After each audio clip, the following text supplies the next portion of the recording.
نوعیت کچھ اس طریقے کی ہوتی ہے کہ ایسا محسوس ہوتا ہے کہ خالصتاً دنیا داری کے امور سے تعلق رکھتا ہے، لیکن ایک مسلمان کی دینداری یا دنیا داری ایک ہی چیز ہے،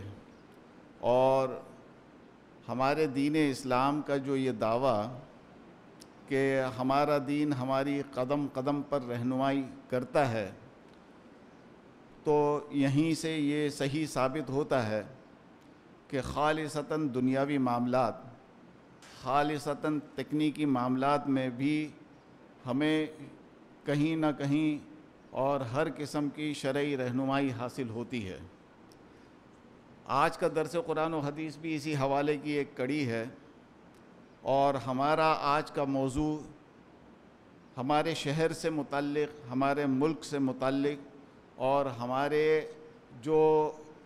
بلدیاتی مسائل ہیں اس سے اس کا تعلق ہے، اور اس کا تعلق ہم نے جو ہے اس کی ٹیکنیکی اور اس حوالے سے جو کچھ بھی شرعی رہنمائی ہمیں حاصل ہو سکتی ہے اس سے متعلق ہے۔ ہمارے آج کے مدرس ہیں جناب مولانا ڈاکٹر ذیشان احمد صاحب، جو کہ KSBL یونیورسٹی کے ڈین بھی ہیں، جامعہ دارالعلوم کراچی کے فاضل ہیں، اور مسیسپی یونیورسٹی سے جو PhD بھی انہوں نے کیا ہے۔ اس موضوع پر جو جن اہم نکات پر وہ گفتگو کریں گے وہ کچھ اس طریقے سے ہے۔ نمبر 1، پاکی اور صفائی کی اہمیت۔ نمبر 2، شہر بسانے سے پہلے اس کی منصوبہ بندی۔ نمبر 3، عہد خلفائے راشدین میں بلدیاتی نظام کی کیسے منصوبہ بندی کی جاتی تھی۔ نمبر 4، شہر کی آبادی وسائل سے بڑھ جائے تو دوسرا شہر بسانے کی منصوبہ بندی۔ نمبر 5،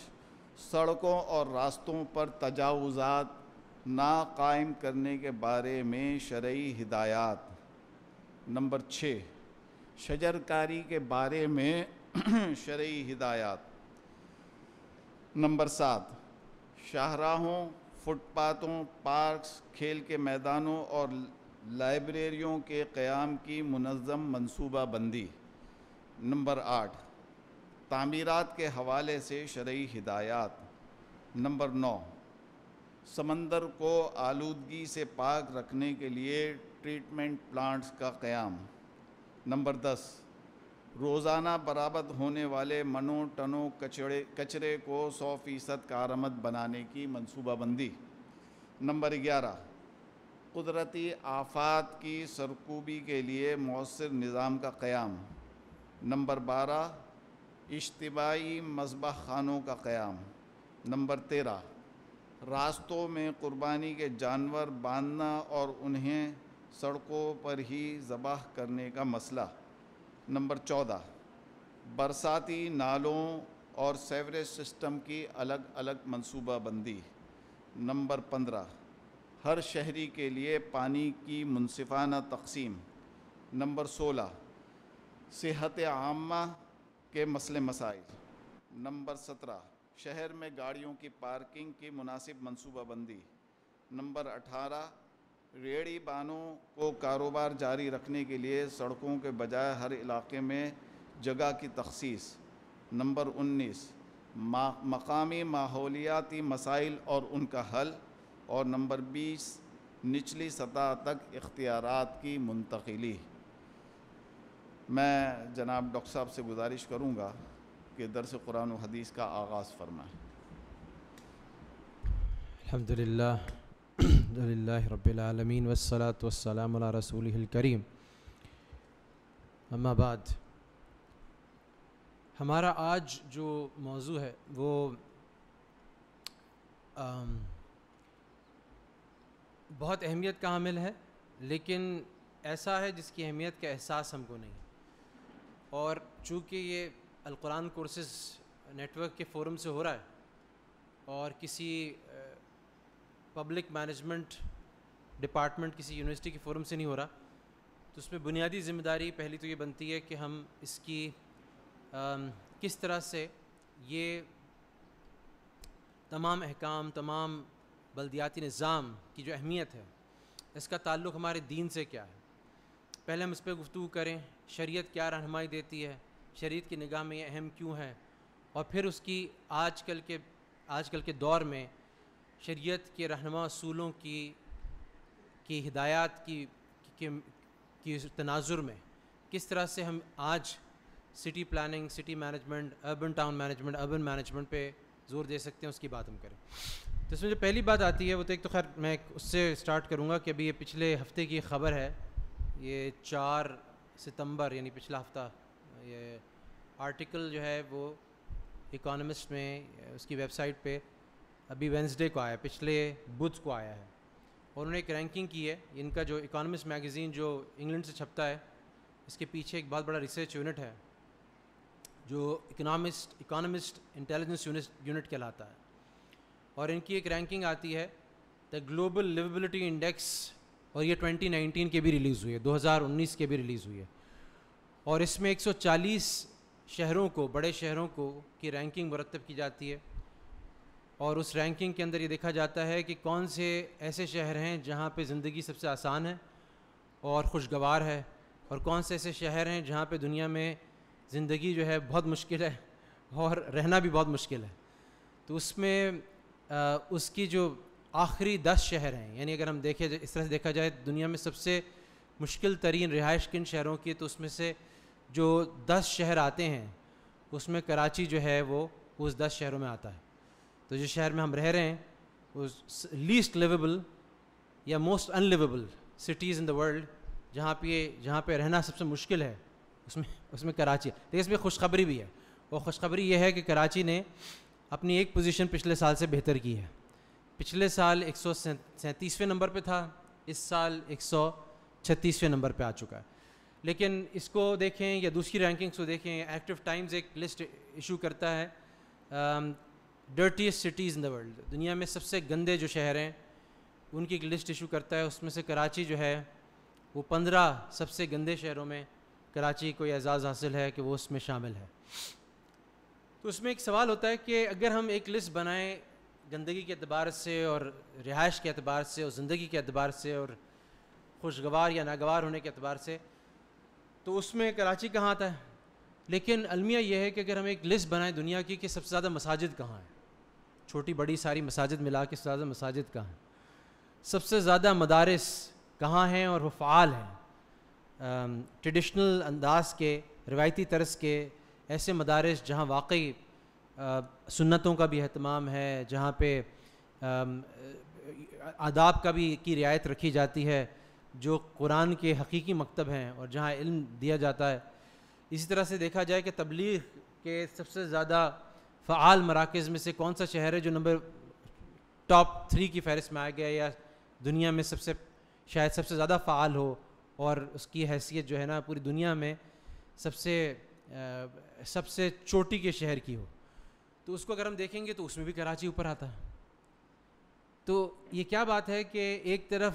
دین کی شناخت کے اعتبار سے، دین کے کام کے اعتبار سے، مساجد کے اعتبار سے، فعال ہونے کے اعتبار سے، چاہے تبلیغ کا کام ہو چاہے تعلیم کا کام ہو، وہ بھی کراچی اوپر آتا ہے۔ لیکن اگر ہم اس طرح سے دیکھیں تو کیا بات ہے اس میں؟ سب سے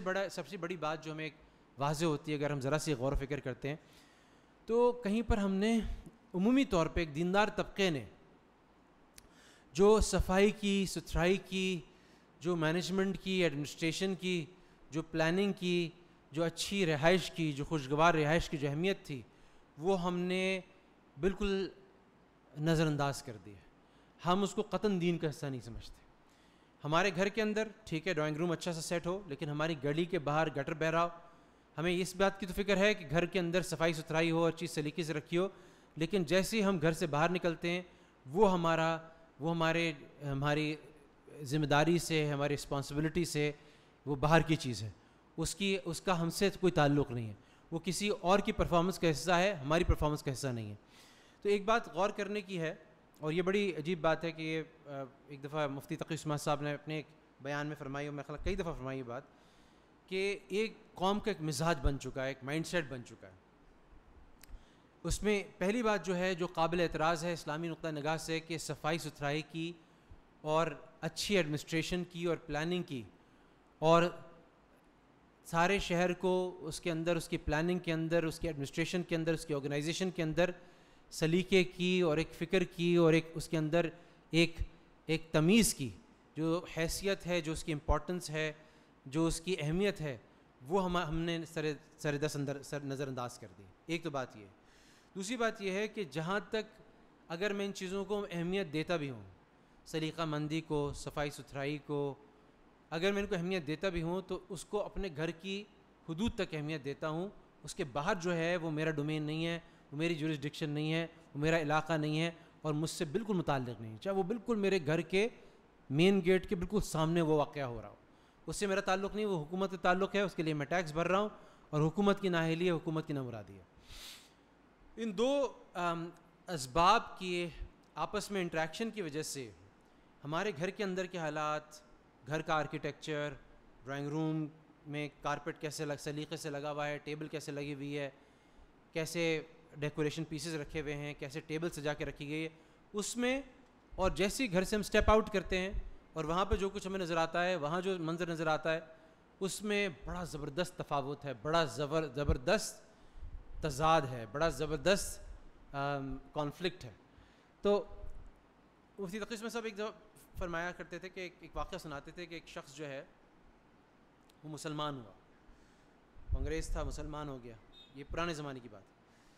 تو اور اس کو کسی بڑے نے نقل بھی کیا. تو جب وہ مسلمان ہوا تو اس کو لوگوں نے دیکھا کہ وہ مسجد میں آیا, نماز کا بھی پابند, سب کچھ چیز ٹھیک ہے, لیکن اس نے دیکھا کہ یہ جو مسجد کا وضو خانہ ہے اس کے اندر لوگ پیک تھوک رہے ہیں, اس کے اندر گندگی کر رہے ہیں. کوئی شخص اگر اپنا وہاں پہ ناک چھنکتا ہے یا اپنا بلغم تھوکتا ہے تو اس کو یہ توفیق نہیں ہوتی کہ اس کی صفائی کرے. تو کرتے کرتے کرتے مسجد کے وضو خانے کی حالت جو ہے نا وہ بڑی خستہ ہو گئی, بڑی خراب ہو گئی. تو اس کو گوارا نہ ہوا اور اس نے وہاں پر ٹائم نکالا اور سب کے سامنے دیکھتے ہی دیکھتے وہاں کی صفائی شروع ہو گیا اور اس کو اچھی طرح صفائی کر کے چمکا دیا. تو جو باقی لوگ جو اس کو دیکھ رہے تھے وہ اس کے بجائے کہ اس کی تعریف کرتے اور اس سے سیکھتے, انہوں نے کہا, اس کے بارے میں کہا کہ بھئی یہ جو ہے ایک جملہ جو ہماری پرابلم کی صحیح روٹ کاز جو اس کا جڑ ہے اس کی عکاسی کرتا ہے, وہ جملہ تھا جو لوگوں نے کہا. انہوں نے کہا کہ یہ شخص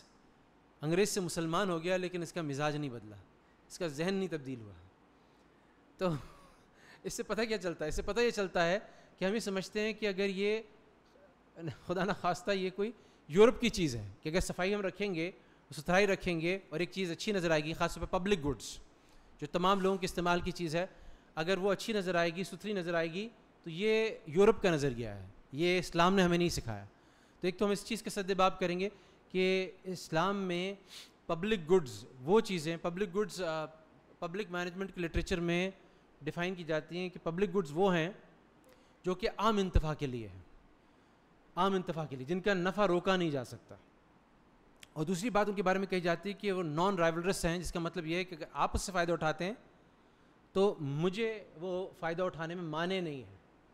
یعنی ہم سب مل کے اس سے ایک وقت میں فائدہ اٹھا سکتے ہیں. سڑکیں ہو گئیں, پارکس ہو گئے, مساجد ہو گئیں, وضو خانے ہو گئے, تفریحات کی اور چیزیں ہو گئیں جیسے میوزیم ہو گیا اور چیزیں ہو گئی, جہاں پر عام طور پہ عام انتفاع مقصود ہے, کسی کی پرائیویٹ پراپرٹی نہیں ہے, لوگ فائدہ اٹھا سکتے ہیں اور بیک وقت بہت سارے لوگ ایک ساتھ فائدہ اٹھا سکتے ہیں. تو پبلک گڈ کے بارے میں ہمیں اپنا نظریہ کس طرح سے چینج کرنا ہے وہ ہمیں دیکھنے کی ضرورت ہے کہ آخر آج کی مجلس میں جو ہے نا یہ جو ہمارے ذہن میں سب سے بڑا ایک اشکال ہے اور یہ رکاوٹ ہے کہ صفائی ستھرائی یا باہر کی صفائی ستھرائی یہ ہمارا نہ ہمارے دین سے اس کا کوئی تعلق ہے, نہ ہماری ذمہ داریوں میں شامل ہے. اس بات پہ ہم آج زیادہ فوکس کریں گے اور اگلی دفعہ ہم یہ دیکھیں گے انشاءاللہ کہ جو نبی کریم صلی اللہ علیہ وسلم نے ہدایت دیں, جو خلفائے راشدین کے اصولوں سے جو چیزیں ثابت ہیں, وہ کس طرح سے آج کل کی سٹی پلاننگ میں اور آج کل کی اربن ٹاؤن مینجمنٹ میں وہ آج کل کے اصولوں میں منضبط ہو رہی ہے. تو پہلی بات میں چند احادیث سے شروع کروں گا. نبی کریم صلی اللہ علیہ وسلم نے فرمایا, نبی کریم صلی اللہ علیہ وسلم کی حدیث میں آتا ہے, یہ حدیث ترمذی کی حدیث ہے, اجعل الطریق 7 ازرع, جس کے معنی یہ ہیں کہ جب تم مکان بناؤ, اس کی مفہوم بتا رہا ہوں, تو رستہ جو ہے وہ 7 ہاتھ کے قریب چھوڑ دو. اب یاد رکھیے گا کہ یہاں پہ دو طرف سے گاڑیاں آ جا نہیں رہی تھیں بلکہ گھوڑوں کے لیے انتظام کیا گیا. اور یاد رکھیے گا کہ فقہا جو ہیں ان حدیث کو اور قرآن کی آیتوں کو ان کے مقاصد کے اعتبار سے ان کی تعبیر نکالتے ہیں. اور تفقہ کا مقصد ہی جو ہے، جو مفہوم جو ہے وہ یہ ہے کہ کسی حدیث کی اور قرآن کی آیات کی گہری تفہیم، اس کی ڈیپ انڈرسٹینڈنگ. تو اس کو صرف یہ نہیں دیکھا جاتا کہ نبی کریم صلی اللہ علیہ وسلم نے فرمایا. اس سے جو اخذ کیا جاتا ہے وہ یہ اخذ کیا جاتا ہے کہ نبی کریم صلی اللہ علیہ وسلم کے سامنے اس بات کی اہمیت تھی کہ جب گھر بنائے جائیں تو شارع یعنی بڑی سڑک، جو بڑی سڑک ہے، مین شارگ ہے، اس کو کتنا اس کی سپیس چھوڑی جائے تاکہ آگے تنگی نہ ہو گزرنے والوں کو. اور اگر ایک چھوٹی اسٹریٹ ہو جو کہ ایک کالونی کے اندر ہے، اس کے اندر کتنی چھوڑی جائے. تو یہ باقاعدہ ٹاؤن پلاننگ کے اندر، اربن پلاننگ کے اندر اس کے باقاعدہ اصول ہیں کہ وہاں سے ٹریفک کیا گزرے گی، کتنے لوگ اس سے سفر کریں گے، روزانہ کتنی ٹریفک ہوگی، پارکنگ کے لیے کیا اسپیس ہوگی، اور کتنی جگہ چھوڑنی ہے رستوں میں تاکہ آگے چل کے جب ایکسپینشن ہو، گروتھ ہو، جب وہ وہاں پہ نشو نما ہو، وہ سٹی جو ہے وہ آگے بڑھے، تو وہاں پر یہ حالات پیش نہ آئے کہ وہاں پہ گزرنے والوں کو تنگی ہو یا پارکنگ کرنے والوں کو تنگی ہو یا کسی وہاں پر پولیوشن زیادہ ہو، اور یہ ساری چیزیں اس میں داخل ہوتی ہیں. دوسری حدیث نبی کریم صلی اللہ علیہ وسلم فرمایا کہ الایمان بضع و سبعون شعبہ، ایمان کے 70 یا اس سے کچھ زائد شعبے ہیں. بعض حدیث میں آتا ہے 60 یا اس سے زائد شعبے ہیں. فافضلها قول لا الہ الا اللہ، اس میں سے سب سے افضل جو ہے لا الہ الا اللہ ہے، اس پہ ایمان ہے. وادناها اماطۃ الاذى عن الطریق، اور اس میں سے چھوٹے میں چھوٹا یہ ہے کہ رستے سے کسی تکلیف دہ چیز کا ہٹا دینا. یہ ایمان کے شعبوں میں سے، یہ اعمال کی درجہ بندی نہیں ہے بلکہ ایمان کے شعبوں کی درجہ بندی. نبی کریم صلی اللہ علیہ وسلم سے احادیث منقول ہیں بخاری مسلم میں بھی اور ابو داؤد میں یہ حدیث آتی ہے. رسول اللہ صلی اللہ علیہ وسلم نے فرمایا ایک شخص نے کوئی اچھا کام نہیں، اپنی زندگی میں کوئی نیکی نہیں کی تھی، اور اس نے ایک راستے سے گزر رہا تھا، اس کے راستے کے اندر ایک غصن شوک، جس کا مطلب یہ ہے کہ ایک ٹہنی راستے میں پڑی ہوئی تھی جو کانٹوں سے بھری ہوئی تھی. تو اس شخص نے اس ٹہنی کو اس راستے سے ہٹا دیا اور اس پر عمل کیا، جس پر اللہ سبحانہ تعالیٰ نے اس نیکی پہ اس کو جنت میں داخل کر دیا. اس کے علاوہ حدیث میں آتا ہے کہ ایک شخص نے درخت کو جو کہ مسلمانوں کو ایذا دے رہا تھا یا راہ چلنے والوں کو ایذا دے رہا تھا، اس کو وہاں سے کاٹ دیا، ہٹا دیا، تو اس پر اللہ سبحانہ تعالیٰ نے اس کے جنت میں داخلے کا فیصلہ کر دیا. اب اگر ہم یہ دیکھیں کہ رستے کے اندر گاڑیوں کا رستہ ہو یا فٹ پاتھ ہو، لوگوں کے آنے جانے کا رستہ ہو، پیڈسٹرین کے لیے رستہ ہو، اس کے اندر کوئی گڑھا ہے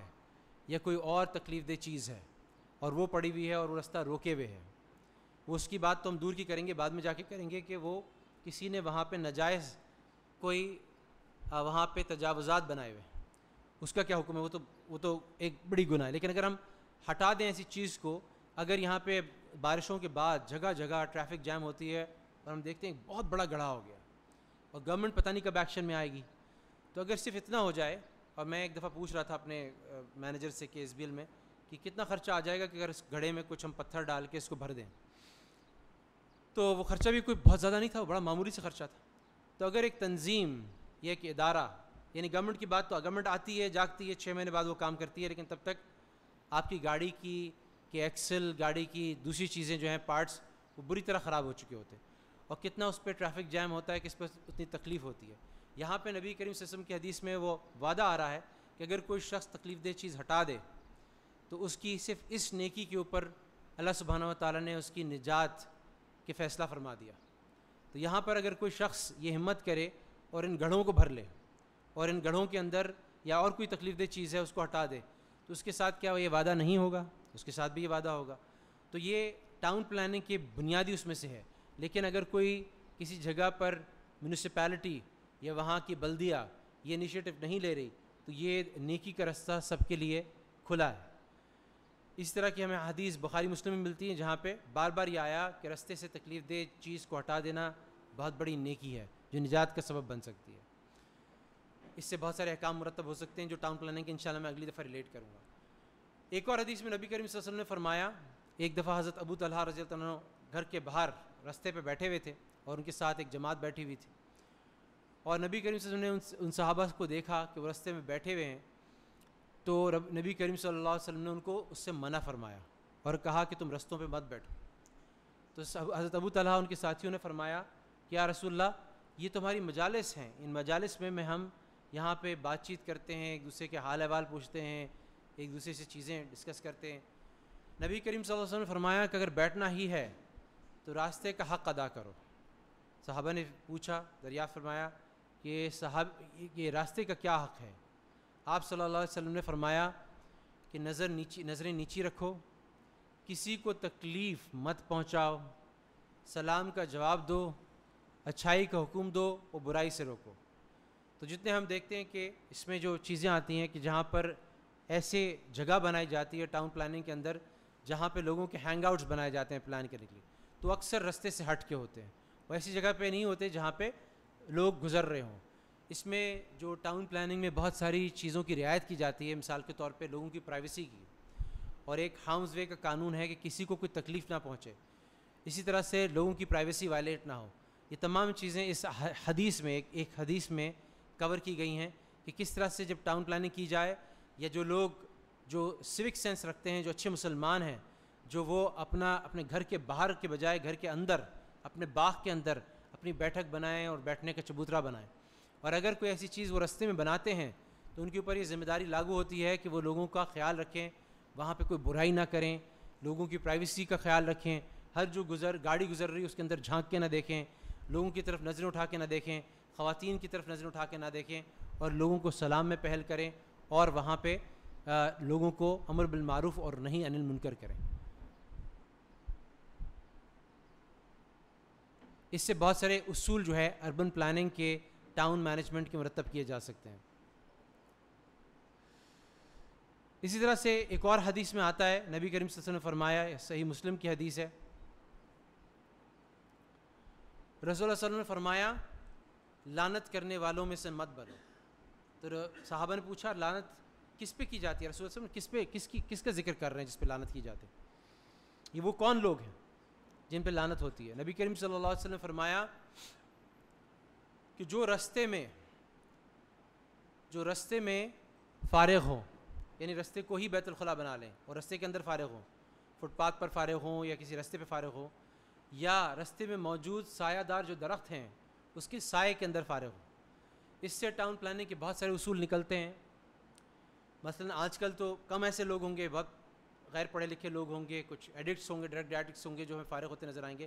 لیکن ایسا ہمیں بہت دفعہ نظر آئے گا کہ لوگ مختلف شہروں کے اندر اپنے سیویج کی نکاسی کا انتظام وہ ایک کسی شاہراہ پہ کر دیں، کسی رستے پہ کر دیں، یا پھر ہمیں یہ نظر آئے گا کہ گٹر جو ہے وہ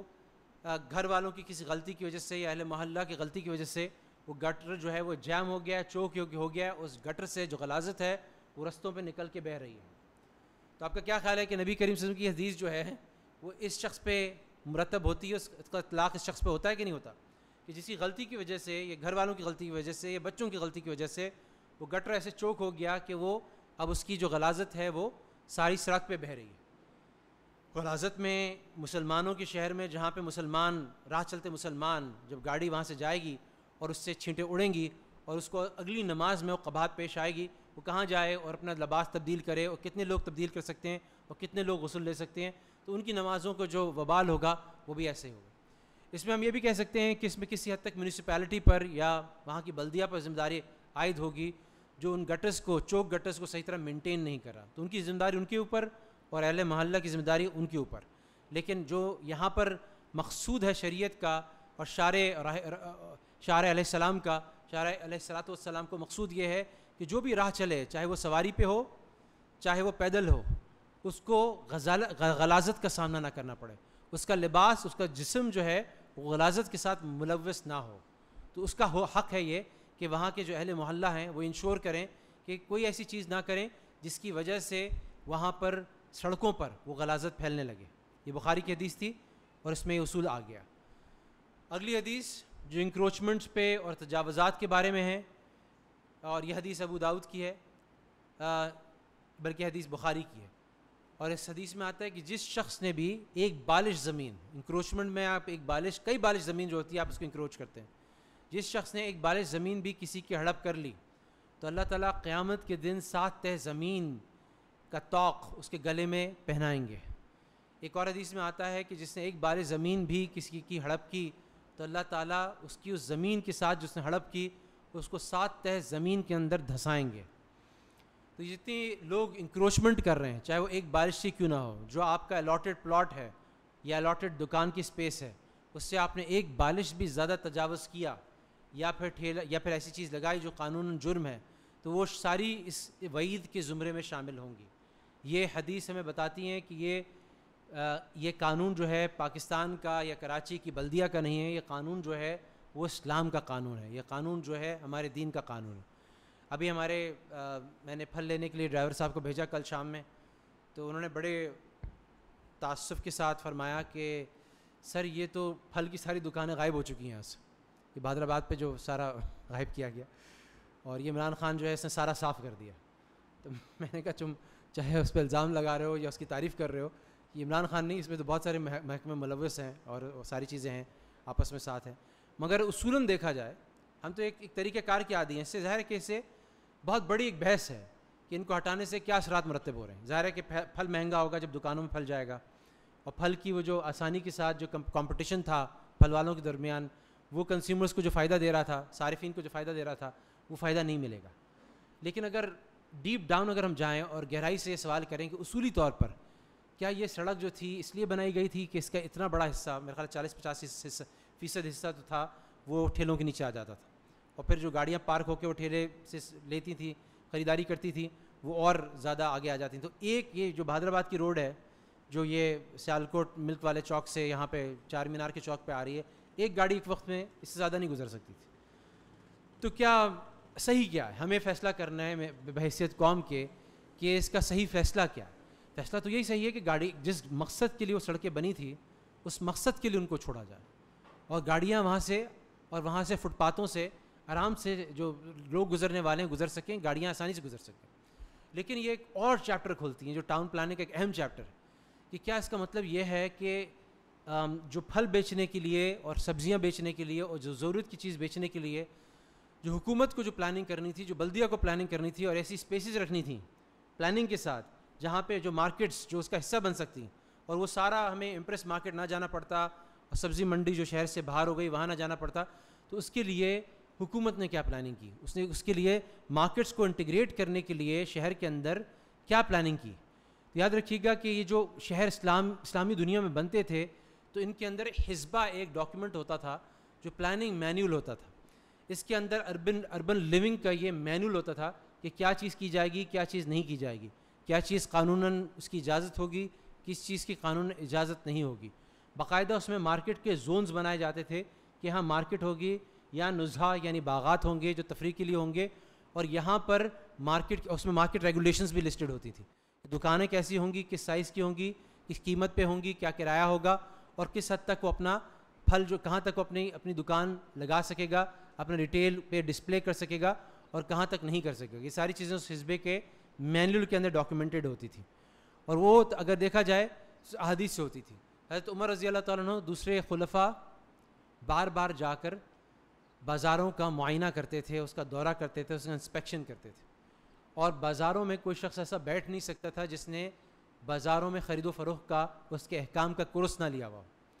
تو بازار جو تھے وہ بھی مسجد کے احکام کے تابع ہوتے تھے، اور وہاں پہ بھی تجاوزات نہیں ہو سکتے تھے۔ اس طرح سے گھروں کو اور دکانوں کو تجاوزات کی اجازت نہیں تھی۔ جو قانوناً جو ان کا حصہ دیا جاتا تھا زمین سے، اس سے ایک بالش تو کیا 2 انگلی وہ اس سے آگے نہیں بڑھ سکتے تھے۔ تو یہ عین ہمارے اسلام کے قانون ہے۔ اب اس کو ہم حکومت کیا کرتی ہے؟ کیا یہ ہم قیامت کے دن جواب دے سکیں گے کہ کیونکہ حکومت نے یہ جگہ ہمیں نہیں مہیا کی تھی لہٰذا ہم نے تجاوز کر کے اپنا کام چلا لیا؟ یہ جواب قیامت کے دن شاید قابل قبول نہ ہو۔ اسی طرح سے سڑکوں کے اور ان کی سینکٹیٹی کے بارے میں اور ان کی اس سے بارے میں ایک بڑی عجیب حدیث اور آتی ہے۔ یہ حدیث ابو داؤد میں آتی ہے۔ سہل بن معاذ رضی اللہ تعالیٰ فرماتے ہیں کہ میں نے اپنے والد کے حوالے سے سنا، اور آگے وہ بیان کرتے ہیں کہ ایک غزوہ میں غزوہ ہے، نبی کریم صلی اللہ علیہ وسلم ساتھ ہیں، اور سارے صحابی جو ہیں وہ نبی کریم صلی اللہ علیہ وسلم کی صحبت یافتہ ہیں، اور ساتھ ساتھ نبی کریم صلی اللہ علیہ وسلم کی معیت میں، ان کی ہمراہی میں کفار کے خلاف جہاد میں شریک ہے۔ یہ سارے تناظر میں آپ حدیث کو دیکھیے گا۔ راستے میں ہم نے ایک جگہ پڑاؤ کیا تو لوگوں نے خیمے لگائے، اور لوگوں نے خیمے لگانے میں رستے کی جگہ تنگ کر دی اور عام گزرگاہ کو بھی نہ چھوڑا۔ اللہ کے رسول کو اس صورتحال کا، علیہ الصلاۃ والسلام کو اس صورتحال کا پتہ چلا تو آپ صلی اللہ علیہ وسلم تشریف لائے اور اعلان کیا، اعلان کرنے والا بھیجا، جس نے اعلان کیا کہ جو شخص خیمہ لگانے میں تنگی کرے، جو شخص خیمہ، اچھا یہ کون، یہ اپنی دکان کے لیے نہیں لگا رہے، دیکھیں یہ دکان نہیں لگا رہے، یہ اپنا گھر بھی نہیں بنا رہے، یہ صحابہ نبی کریم صلی اللہ علیہ وسلم کے صحابہ ہیں، اور یہ جہاد پر ہیں، نبی کریم صلی اللہ علیہ وسلم کی ہمراہی میں ہیں، اور نبی کریم صلی اللہ علیہ وسلم نے حکم دیا ہے کہ پڑاؤ لگاؤ، خیمے لگاؤ، لیکن خیمے لگانے میں ان سے ایک تجاوز ہوا کہ انہوں نے رستے کی جگہ نہیں چھوڑی۔ تو نبی کریم صلی اللہ علیہ وسلم نے فرمایا کہ خیمے کی جگہ لگانے میں اگر کوئی شخص تنگی کرے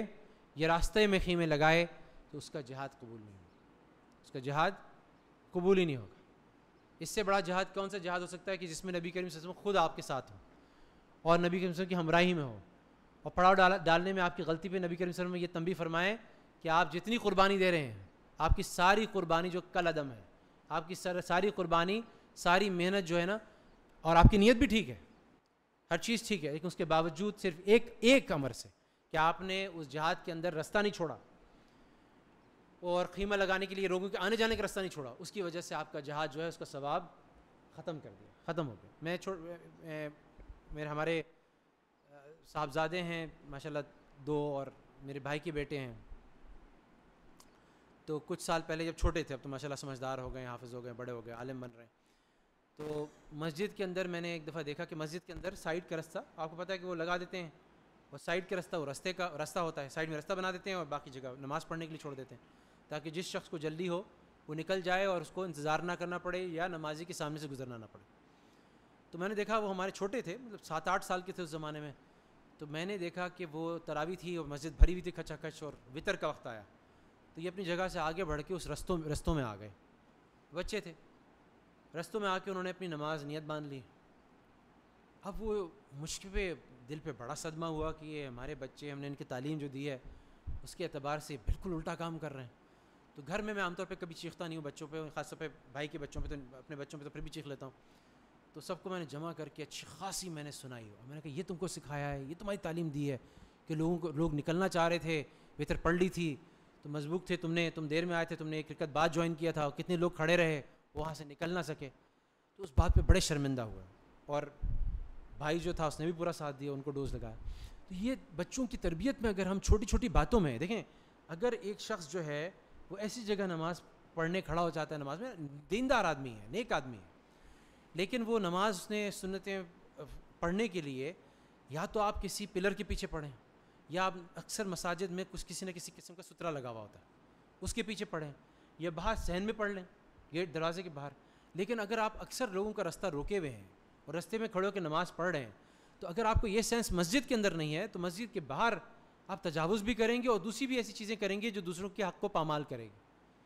تو یہ بچپن سے اگر ہم اپنے بچوں کو نہیں سکھا رہے تو آگے چل کے ان کو سکھانا بڑا مشکل ہوگا، وہی صورت نظر آئے گی جو ہمارے شہروں کی صورت بن رہی ہے۔ تو نبی کریم صلی اللہ علیہ وسلم کا اتنا برہم ہونا اس بات پہ، اور نبی کریم صلی اللہ علیہ وسلم کا اس بات پر یہ وعید سنانا کہ جہاد کا ثواب ختم ہو جائے گا، وہ کل عدم ہو جائے گا، یہ بہت بڑی اس بات کی دلیل ہے کہ نبی کریم صلی اللہ علیہ وسلم کی کتنی اہمیت دیتے ہیں کہ لوگ راستے کو چھوڑ دیں۔ اب اس بات کا کیا حکم ہے کہ جو لوگ تراویح کے اندر یا عید کے اندر یا کسی شیخ کا اگر کہیں بیان ہو رہا ہو تو اس کے اندر ڈبل پارکنگ کر دیتے ہیں اور لوگوں کے لیے گزرنے کا رستہ جو ہے اس کو بلاک کر دیتے ہیں، اور بیان کے دوران بیان روک کے اعلان کرنا پڑتا ہے کہ اس نمبر پلیٹ کے جو صاحب ان کی گاڑی جو کھڑی ہوئی ہے اس سے رستہ رکا ہوا ہے، لہٰذا وہ صاحب جو ہیں وہ مجمع سے نکل کے اپنی گاڑی کو ہٹا لیں۔ علماء نے اس کو کبیرہ گناہوں میں لکھا، صغیرہ میں نہیں لکھا، کبیرہ گناہوں میں لکھا۔ دوسروں کے حق کی پامالی، ایسی جگہ پارکنگ کر دینا جہاں سے دوسرے لوگ اپنی گاڑی نہ نکال سکیں، وہ کبیرہ گناہوں میں لکھا ہے، دوسروں کا رستہ روکنا۔ اور اکثر میں اس چیز کی کوشش کرتا ہوں کہ لوگ جو ہیں جو کر رہے ہیں اکثر رمضان میں یہ چیز پیش آتی ہے جب ڈبل پارکنگ ہوتی ہے، ٹرپل پارکنگ، ارے بھائی دور لگا کے کچھ قدم ثواب، تھوڑی دیر پہلے آ کے وہ ثواب، وہ جو قدم اٹھیں گے مسجد کی طرف وہ آپ کو ثواب ملے گا. یہ کیا ضروری ہے کہ بالکل مسجد کے دروازے کے ساتھ ہی آپ کی گاڑی لگے؟ ہاں اگر جگہ ہے تو آپ ضرور گاڑی لگائیں، لیکن اس میں یہ ضرور دیکھ لیں کہ کسی کا راستہ تو نہیں رک رہا. یہ اس حدیث سے ثابت ہوا. اچھا اب اگلی حدیث آتی ہے کہ نبی کریم صلی اللہ علیہ وسلم ایک وقت صحابہ کو پڑوسیوں کے حقوق بتا رہے تھے. وہ پڑوسیوں کے حقوق بتانے میں نبی کریم صلی اللہ علیہ وسلم نے فرمایا، اس میں تمام باتیں آئیں کہ بیمار ہو اس کی بیمار پرسی کرو، اگر اس کے اوپر کوئی حال آئے اس کے ساتھ اس کی ہمدردی کرو، اور اس کو ملو، اس کو دعوت دے تو دعوت میں جاؤ وغیرہ وغیرہ. بہت سارے نبی کریم صلی اللہ علیہ وسلم نے حقوق بتائے. صحابہ فرماتے تھے کتنے حقوق بتاتے تھے نبی کریم صلی اللہ علیہ وسلم پڑوسیوں کے کہ ہمیں ڈر لگتا تھا کہیں یہ ہمارے وصیت میں یا ورثے میں شامل نہ ہو جائے. یہاں پہ نبی کریم صلی اللہ علیہ وسلم نے فرمایا کہ اپنی عمارت کو اس عمارت سے، اس کی عمارت سے، اپنے پڑوسی کی عمارت سے اس قدر بلند نہ کرو کہ اس کے گھر کی ہوا رک جائے. تو جتنے ہمارے لاز آتے ہیں اربن ٹاؤن پلاننگ کے کہ کتنی فلورز بنائے جا سکتے ہیں کس ایریا کے اندر، اس کے اندر یہ دیکھنا ضروری ہے. اور ایک اور حدیث ہے، بڑی عجیب حدیث تھی، کہ جہاں پر حضرت عمر کو یہ خبر ملی، حضرت عمر کی خلافت کے زمانے میں، کہ حضرت یزید بن ابی حبیب نے فرماتے ہیں کہ حضرت خارجہ بن حذافہ نے ایک بالا خانہ بنایا، اپر فلور بنایا، اور یہ مصر میں ہو رہا ہے، مدینہ میں نہیں ہو رہا. اور حضرت عمر بن خطاب کو اس کی اطلاع ملی. یہ نہ ای میل کا زمانہ ہے، نہ فیکس کا زمانہ ہے، نہ ٹیلی فون ہے، لیکن حضرت عمر کو اطلاع مل گئی. اور حضرت عمر کو اطلاع ملی تو حضرت عمر بن العاص کو حضرت عمر رضی اللہ عنہ نے اسی وقت اپنا قاصد بھیجا ایک خط لے کر، اور اس میں سلام کی بات فرمایا، اما بعد مجھے خبر ملی ہے کہ خارجہ بن حذافہ نے بالا خانہ بنایا ہے جو لوگوں کے گھروں سے اونچا ہے اور لوگوں کے گھروں میں جھانکتا ہے. کیا وہ اپنے پڑوسیوں کی پردے کی چیزوں پہ جھانکنا چاہتے ہیں؟ یہ ان سے پوچھا، اور ساتھ ساتھ حکم کیا حضرت عمر بن العاص کو کہ جیسی تمہیں خبر ملے ویسے ان کا بالا خانہ جو ہے وہ اس کو ختم کر دو، اس کو گرا دو. تو جب تک کہ یہ قوانین نہ ہو، ہاں اگر کسی جگہ پر یہ قوانین ہیں کہ کس طرح سے کسی کے گھر میں آپ اس کی پرائیویسی میں نہیں جھانک سکتے، اور وہاں پہ پورے قانون کے تحت لوگوں کے اپنے اوپر ذمہ داری ڈالی گئی ہے، تو وہاں پہ اس قانون کو اس طور پہ. لیکن ایک چیز ہمیں ایک پرنسپل مل گیا کہ آج کل کے اربن ٹاؤن پلاننگ میں جتنے بھی اصول و ضوابط آتے ہیں اس کے اندر پرائیویسی کو، جتنے نیبرہڈ ہے اس کے اندر پرائیویسی کو ایک خاص مقام دیا گیا ہے. حالانکہ ان لوگوں کے اندر اس طرح کا آپ کو پتہ ہے حیا کا اہتمام نہیں ہے، ان کے اس طرح سے پرائیویسی نہیں ہے، لیکن اس کے باوجود جو اب مینولز بنتے ہیں اس کے اندر اس بات کو مقدم رکھا گیا کہ لوگوں کو پرائیویسی ان کی اس کو پروٹیکٹ کرنے کے لیے تمام نظام بنانے کی ایسا نظم بنے کہ جس میں اس کا پورا اہتمام ہو. تو یہاں پر جہاں پہ پہلے فرمایا تھا کہ راستوں میں اگر بیٹھتے ہو تو نظریں نیچی رکھو، اور یہاں پر دوبارہ یہ پرائیویسی کا قانون دوبارہ ثابت ہوتا.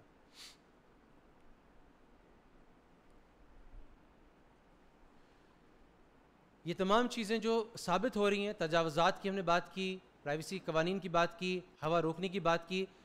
ونڈ کوریڈور کے راستے میں گھر ایسے بنے، اس طرح سے مساوی عمارات ہوں کہ ہر ایک کو اس ہوا سے فائدہ اٹھا سکے. ٹاؤن پلاننگ ایسے ہو، بلڈنگ کی پلاننگ کنسٹرکشن ایسے ہو کہ وہ ہوا، ٹھیک ہے ہمارے یہاں اے سیز کا زمانہ آ گیا، اس کے اندر اور چیزیں سے اس سے استنباط کی جا سکتی ہے کہ جو ہم نالا نکال رہے ہیں اپنے گھروں سے، جو اے سی کا پانی گر رہا ہے وہ کہاں پہ گر رہا ہے؟ کیا وہ لوگوں کو تکلیف تو نہیں دے رہا؟ کیا لوگوں کو اس سے کسی قسم کی ایذا رسانی تو نہیں ہو رہی؟ اصل مقصد یہ ہے کہ اس طرح سے کی جائے کہ ہر ایک کوئی اپنے گھر میں راحت سے، چین سے، آسائش سے رہ سکے، اس کے باوجود اس کے پڑوسی جتنے ہیں ان کی راحت میں وہ مخل نہ ہو، ان کے لیے کسی طور سے بھی ایذا رسانی کا سبب نہ بنے. پڑوسیوں کے حقوق کے بارے میں حضرت امام غزالی رحمہ اللہ نے ایک عجیب واقعہ لکھا ہے کہ اس کے اندر صرف وہی جو ہم نے بات کی تھی شروع میں کہ اس وقت ہمارا مائنڈ سیٹ یہ ہے کہ کسی طرح سے ہم اپنا گھر کے اندر جتنی بھی ڈیکوریشن ہے، جتنی سلیقہ مندی ہے اس کے ساتھ ہم اس کی پلاننگ کریں، ڈرائنگ روم اور بیڈ روم اور لاؤنج، اس حساب سے راستہ اس کی آرکیٹیکچر میں اس میں پورا انپٹ ہے، اس کی ڈیکوریشن میں بہت اہتمام ہے. لیکن جیسے ہم گھر سے باہر نکلتے ہیں، سڑک پہ کیا کچھ ہو رہا ہے اس کی ہمیں بالکل پرواہ نہیں. تو یہاں پر جو چیز اسلام میں مقدم کی گئی وہ یہ ہے کہ ہم صرف اپنے گھر کو نہ دیکھیں بلکہ اپنے محلے کو بھی اپنا گھر سمجھیں اور اس میں بھی وہ رعایت کریں. ایک جو امام غزالی کا میں بتا رہا تھا وہ احیاء العلوم میں ایک واقعہ لکھتے ہیں اور اس میں بھی ساری تفصیل سے یہ بات کرتے ہیں. اور اس واقعے کے اندر وہ لکھتے ہیں کہ ایک شخص ہے اس کے گھر پہ چوہوں کی کثرت ہو گئی. تو چوہوں کی کثرت میں وہ بہت ضج ہوا اور اس نے پھر سوچا, کسی سے مشورہ لیا تو کسی نے اس سے مشورہ دیا کہ تم ایک بلی پال لو. جب بلی پال لو گے تو سارے چوہے جو ہیں وہ تمہاری جان چھوڑ دیں گے, وہ بھاگ جائیں گے. تو اس نے کچھ توقف کے ساتھ اس شخص نے کہا کہ میں ایسا نہیں کر سکتا کیونکہ مجھے اس بات کا خطرہ ہے کہ اگر میں بلی کو دیکھ کر اس کی آواز سن کر چوہے میرے گھر سے نکل کے کہیں میرے پڑوسی گھر میں نہ چلے جائیں, اور جو چیز میں اپنے لیے پسند نہیں کرتا وہ جو اپنے پڑوسیوں کے لیے بھی پسند نہیں کروں گا, لہٰذا میں یہ نہیں کروں. تو اگر یہ ذہنیت اور یہ مائنڈ سیٹ اور یہ تھاٹ پروسیس اگر کسی کے ذہن میں ہے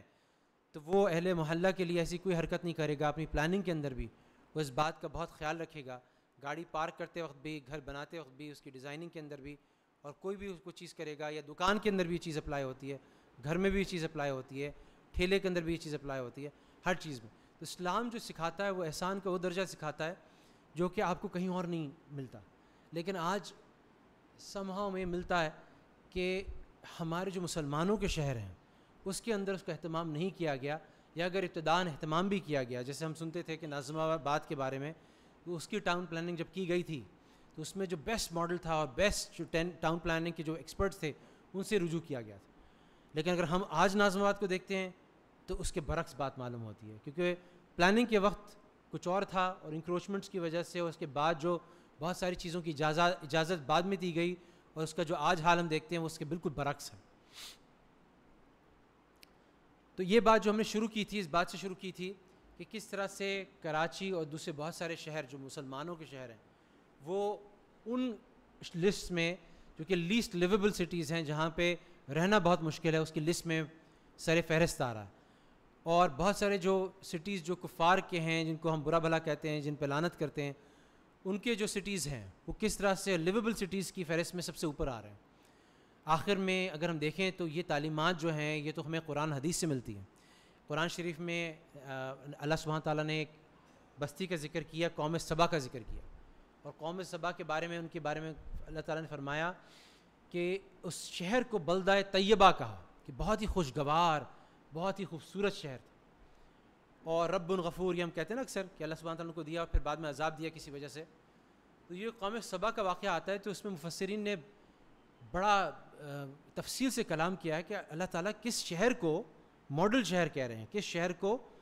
طیبہ, بلدۃ طیبہ کہہ رہے ہیں, کیا شہر کی خاصیت تھی, کیا خصوصیات تھیں جس کی وجہ سے اللہ سبحانہ تعالیٰ اس کی قرآن میں تعریف کر رہے ہیں. جو مفسرین تحقیق کی, امام رازی فرماتے ہیں کہ وہاں پہ باغات تھے, بڑے گھنے باغات تھے, اس کے دونوں طرف باغات تھے. وہ شہر دو باغات کے درمیان تھا, اور باغات کہیں مل جاتے تھے, کہیں الگ ہو جاتے تھے. اور باغات بھی اس قسم کے تھے کہ اگر آپ ایک طرف سے شہر کے اندر آپ اپنے سر پہ ٹوکرا رکھ کے چلیں تو آپ تھوڑی دور نہیں جائیں گے اس شہر کے اندر کہ وہ جو ٹوکرا تھا وہ پھلوں سے بھر جاتا تھا. اور اس شہر کے ساتھ, اس کی گنجان آبادی کے ساتھ, اس کی گنجان جو اس کے اندر جو سبزہ تھا, اس کی ایک بڑی وجہ یہ تھی کہ بڑی خوبصورت نظم سے اور بڑی پلاننگ کے ساتھ اس شہر کے بالکل قریب ایک ڈیم بنایا گیا تھا.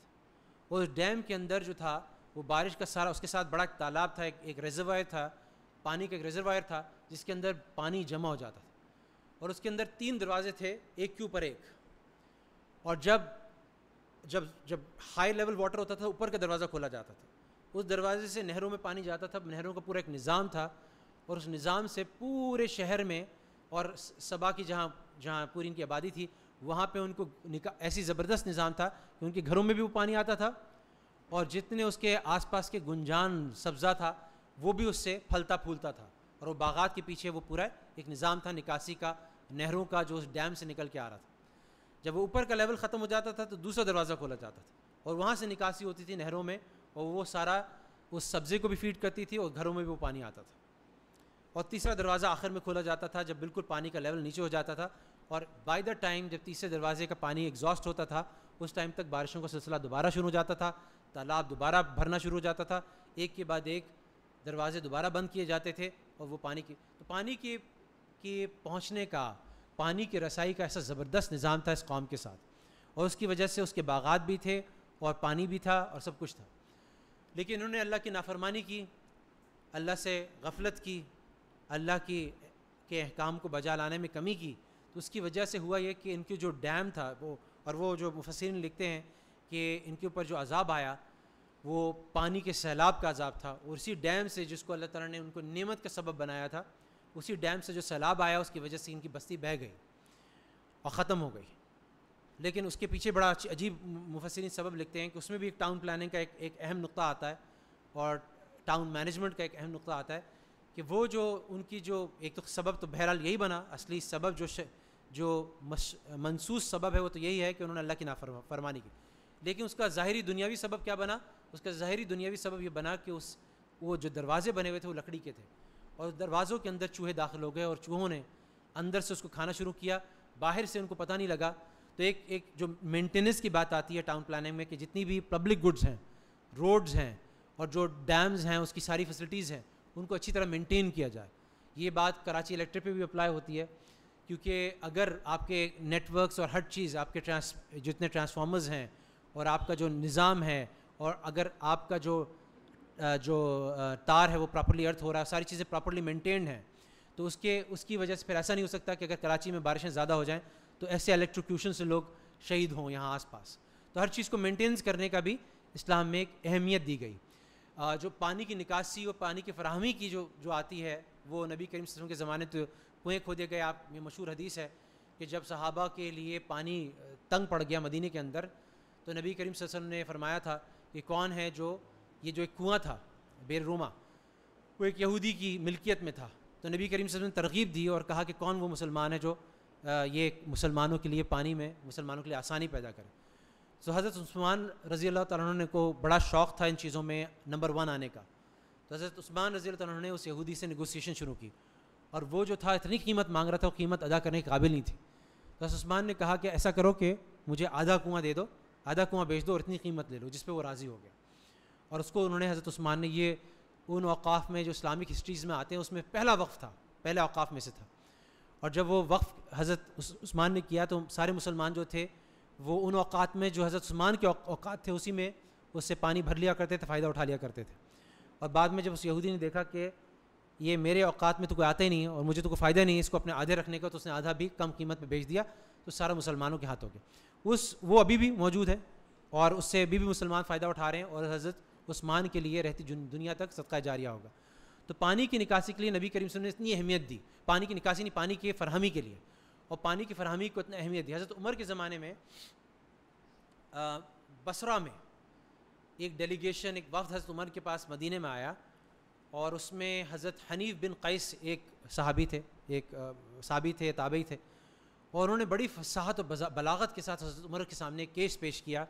کہ ہمارا جو ہے نا وہ شہر بڑا اچھا شہر ہے، مگر اس میں پانی آسانی سے نہیں ملتا. دجلہ جو ہے وہ 6 میل دور ہے،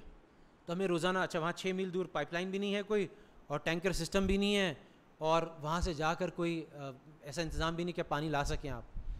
تو جب یہ حضرت عمر کے سامنے شکایت پیش کی تو حضرت عمر نے فوراً بصرہ کے جو عامل تھے ان کو ہدایت روانہ کی، اور انہوں نے دجلہ سے ایک 9 میل کی ایک ایسی نہر کھودی جس سے یہ شہر میں پانی آ گیا اور شہر کے کونے تک پہنچ گیا، اور جگہ جگہ اس کی شاخیں تھیں، اور شہر جو ہے بالکل سیراب ہو گیا.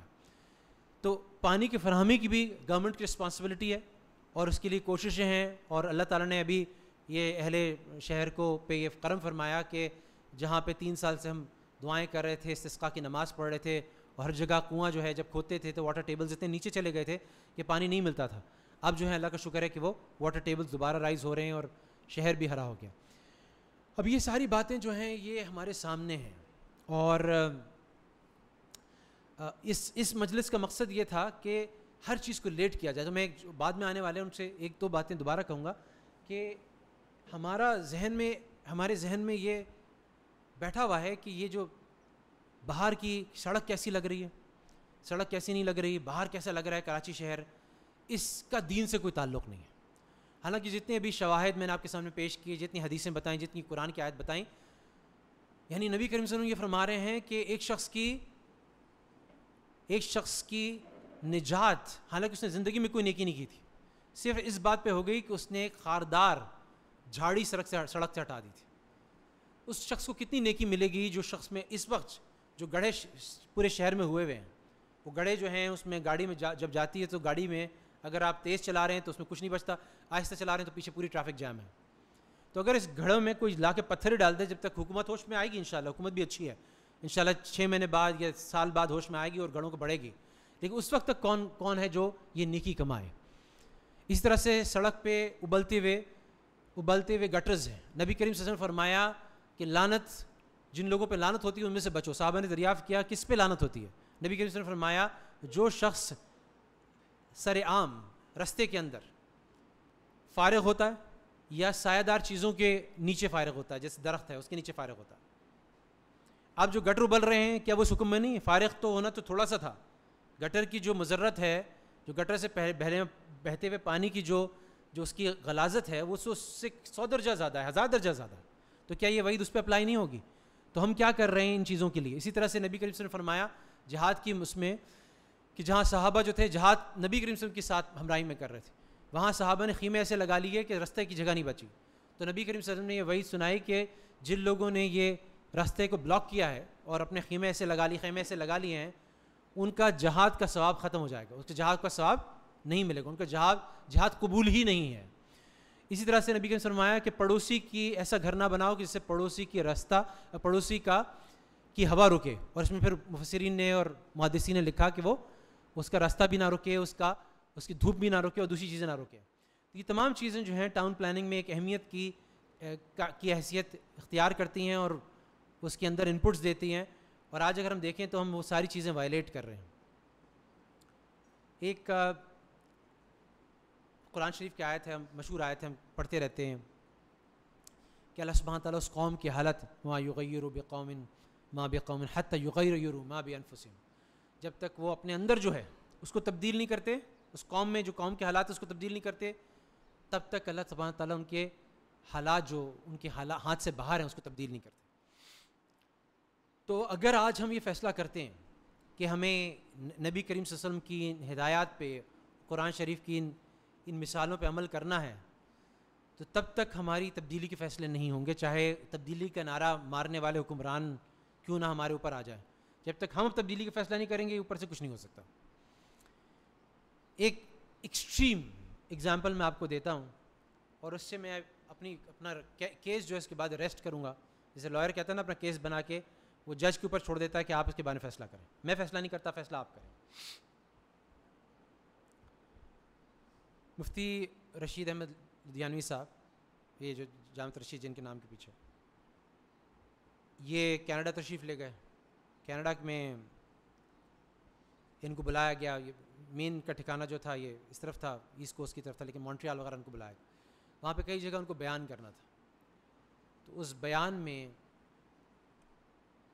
ایک جگہ ایک مدرسے میں جانا ہوا ان کا، وہاں پہ جہاں دور رفتہ مقام تھا، نہیں مونٹریال میں تھا، اور وہاں پہ وہ مدرسے کے اندر گئے. تو مدرسے کے اندر مسجد کے اندر وہ جب تشریف لے گئے، اچھا حضرت کی طبیعت میں بہت نفاست تھی، بہت زیادہ نفاست تھی. تو وہاں پہ جو مدرسہ تھا اس کے حالات بڑے خستہ تھے. وہاں پہ صفائی کا اہتمام نہیں تھا، وہاں پہ بہت عرصے سے نہ پوچھا ڈلا تھا، نہ جھاڑو دے دی تھی، ایک مزاج تھا. تو حضرت نے فرمایا، اپنے ساتھ جو لوگ تھے، مفتی صاحب بھی تھے، کہ میں یہاں پہ رک نہیں سکتا. انہوں نے کہا کہ حضرت یہ تو آپ بہت سارے بیان ہیں، یہاں پہ 3-4 بیان ہیں جو آپ کو کرنے ہیں آگے چل کے یہیں پر آس پاس، یہاں تو رکنے کا ہم نے کہنے لگا میں رک نہیں سکتا. اور یہاں تک یہ جملہ کہا کہ کیا تم مجھے مار ڈالو گے؟ یعنی ان کو اتنی گھن تھی اس جگہ سے، وہ کہتے ہیں کہ میں یہاں پاؤں رکھتا ہوں، جو چٹائی ہے جو زمین ہے وہ پاؤں پکڑ لیتی ہے میرا. تو پھر ان حضرات نے گھبرا کے ان کی واپسی کا انتظام کیا اور ان کو واپس یہاں پہ لے کر آئی، ایسٹ کوسٹ پہ. انہوں نے آتے ہوئے ایک جملہ کہا جو میرے اور آپ کے لیے ہماری پوری جو صورتحال ہے نا اس کا عکاس ہے، اور ہماری تمام جو مسائل ہیں کہ کیوں لوگ، کہ ہم کن حالات میں اور ہماری ذہنیت کیا، اس کی وجہ سے کیا حالات ہیں دنیا میں، کیوں کیا حالات پیش آ رہے ہیں اس کے. انہوں نے کہا کیا ان لوگوں کو دیکھ کے لوگ مسلمان ہوں؟ کہ اس مدرسے میں لوگ، کیونکہ اس وقت جو آپ نمائندگی کر رہے ہیں اسلام کی، وہ یہی کر رہے ہیں. اب جو یہاں پہ مدرسے میں آ گیا کیا وہ اسلام کبھی قبول کرے گا؟ ان حالات کو دیکھیں بھائی. ہم یہ سنتے ہیں کہ جو مسلمانوں سے، صحابہ سے، تابعین سے جو انٹریکٹ کرتے تھے مسلمان ہو جاتے تھے. اب ایک عرصے دراز سے اگر ہم دیکھیں تو کراچی اتنے لوگ آتے ہیں، پاکستان بھی آتے ہیں، دوسری جگہ بھی جاتے ہیں، لیکن مسلمان نہیں ہوتے. اس میں کچھ ہمارے معاملات کا دخل ہے، کچھ ہماری صفائی ستھرائی کا دخل ہے. میں جب 5 سال کی ہماری بیٹی تھیں تو وہ جب ہم امریکہ سے آئے تو چھوٹی سی 5 سال کی بچی کیا ہوتا تھا، ہم گلشن اقبال میں رہتے تھے تو وہ کہتی تھے، اس کو احساس ہوتا تھا، وہ کہتی 5 سال کی بچی کہتی تھی اتنا کچرا ہے ابا، کیسی جگہ ہے رائٹ. اب یہاں پہ کتنا بھی ان کو ہم کرنے کی کوشش کریں کہ لوگ واپس آئیں، اچھے لوگ واپس آئیں، لیکن جو کنڈیشنز ہم نے آس پاس بنا رکھی ہے ہم تو کسی حد تک اس کے عادی ہو چکے ہیں. لیکن باہر سے اچھے مسلمان، اچھے کنورٹس کراچی آ کے نہیں رہیں گے. اور ایک آخری بات جس میں اپنی بات ختم کرتا ہوں، اور یہ بات اگلی بات میں اگلی دفعہ انشاءاللہ اسی بات سے شروع کروں گا کہ یہ مت سمجھے کہ یہ جو ہم کر رہے ہیں نا اس کا نفسیات پہ اثر نہیں پڑتا. ویسٹ میں اربن پلاننگ میں اور اس کی ٹاؤن کی مینجمنٹ میں ایک تھیوری ہے، اسے کہتے ہیں broken window theory. Broken window theory یہ کہتی ہے کہ اگر کہیں پر، اور یہ بڑی اچھی طرح استعمال کی جو میئر تھا 90s میں نیو یارک کا، روڈی گلیانی، اس نے استعمال کی اور وہاں پہ بہت سگنیفیکنٹلی کرائم ریٹ کم ہو گیا. وہاں پہ جرائم بڑی تیزی کے ساتھ نیچے گئے اور اس نے اس کو استعمال کیا. اور تھیوری کیا ہے؟ تھیوری کہتی ہے کہ جس محلے کے اندر، جس شہر کے اندر اگر دیواروں پہ گریفٹی ہے، لوگوں نے الٹی سیدھی چیزیں لکھی ہوئی ہیں، دوسری طرف کھڑکیاں ٹوٹی ہوئی ہیں، اور پبلک گڈز یعنی سڑکیں اور دوسری چیزیں، فٹ پاتھ اور آس پاس کے حالات، ان کے یہ اسٹریٹ لائٹس، ان کے حالات مخدوش ہیں، یہ خراب حالت میں ہیں، اور اسی طرح سے کچرا پڑا ہوا ہے. تو وہ یہ کہتے ہیں کہ اس کا نتیجہ یہ نکلتا ہے کہ کرائم ریٹ بڑھ جاتا ہے اس علاقے. تو جب یہ نیو یارک کا میئر بنا تو اس نے اس تھیوری کو استعمال کرتے ہوئے، روڈی گلیانی نے اپنا جو کمشنر رکھا وہ اس تھیوری کو اپلائی کر چکا تھا دوسری جگہوں پہ بھی، اور اس کو کنسلٹنٹ بنایا جو تھیوری کا جس نے پہلی دفعہ پرپوز کیا تھا. اور پھر آہستہ آہستہ اس بات پر بڑی، سب وے کے اندر جو لوگ کرایہ نہیں دیتے ان کو پولیس نے پکڑا، جو گریفٹی کر رہے تھے ان کو پکڑا، جو کچرا پھینک رہے تھے ان کو پکڑا، جو کھڑکیاں توڑ رہے تھے ان کو پکڑا. جب یہ کام انہوں نے شروع کیا تو آہستہ آہستہ ان علاقوں کے اندر کرائم ریٹس آٹومیٹکلی کم ہونا شروع